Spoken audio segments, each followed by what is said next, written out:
In Vesco Field in Denver, and Democrats were in an emotional gathering as the 4-day-long national convention came to a close.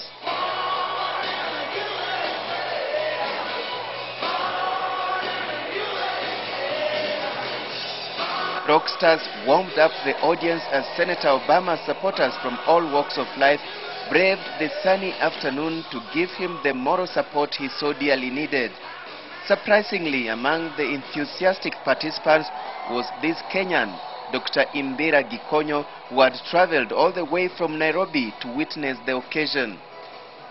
Mimi nilijilipia ndege yangu mwenyewe ile ni kuja kushuhudia Senator Barack Obama akichaguliwa kama Mwafrika wa kwanza ama mtu mweusi wa kwanza kugombania kiti cha uraisi wa Amerika. An exceptional moment. Yes, then the man he had been waiting to see live appeared before the electrified crowd of about 85,000 people.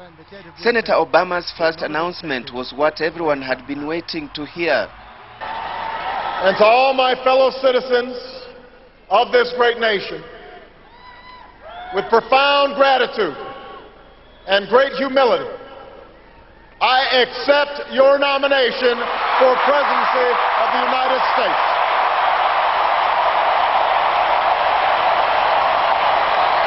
In an issue-oriented speech, Obama said the presidency was not about him, but the people of America. Then the issues, from healthcare to education and tax cuts. We meet at one of those defining moments. A moment when our nation is at war, our economy is in turmoil, and the American promise has been threatened once more. Tonight, more Americans are out of work, and more are working harder for less. More of you have lost your homes, and even more are watching your home values plummet. More of you have cars you can't afford to drive, credit cards, bills you can't afford to pay, and tuition that's beyond your reach. Now, these challenges are not all of government's making, but the failure to respond is a direct result of a broken politics in Washington and the failed policies of George W. Bush. Spelling out his measures for change, Obama blasted McCain, saying he would not survive the challenges of being a president. Let there be no doubt, the Republican nominee, John McCain, has worn the uniform of our country with bravery and distinction. And for that, we owe him our gratitude and our respect.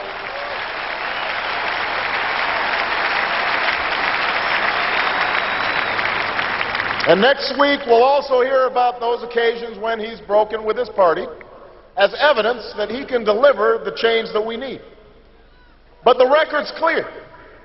John McCain has voted with George Bush 90% of the time. Senator McCain likes to talk about judgment, but really, what does it say about your judgment when you think George Bush has been right more than 90% of the time?